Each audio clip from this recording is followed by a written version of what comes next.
Bonjour à toutes et à tous. Les façades du château des Ducs de Bretagne sont ornées de très nombreuses sculptures et aujourd'hui je vous propose d'observer les lucarnes du Grand Logis, le bâtiment juste derrière moi, sur lesquelles on peut observer de nombreux blasons et en particulier le blason d'Anne de Bretagne. Les blasons servaient à identifier les personnes, ça servait également à identifier des territoires ou des villes. Et ici on va retrouver des symboles qui servaient d'emblème à celle qui fut à la fois duchesse et reine.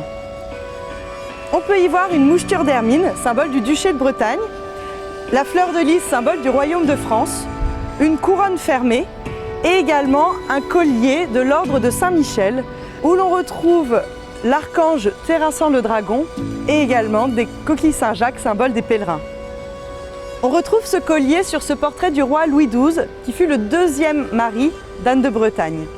En effet, Anne de Bretagne et Louis XII se sont mariés ici, au château de Nantes, dans la chapelle qui a aujourd'hui disparu. Et ensemble, ils ont mené de nombreux travaux d'embellissement sur différents châteaux, à Blois, à Loches ou ici au château de Nantes. C'est pourquoi sous le blason d'Anne de Bretagne, on trouve deux animaux totems de chacun de ces personnages. D'abord le porc-épic de Louis XII, associé à sa devise « Cominus et eminus » qui signifie « de près comme de loin ». Au Moyen-Âge, on pensait que les porcs-épics pouvaient jeter leurs épines sur leurs adversaires, ce qui les rendait dangereux de près comme de loin. En face, on aperçoit un lévrier associé à la devise en français des Ducs de Bretagne, « À ma vie ».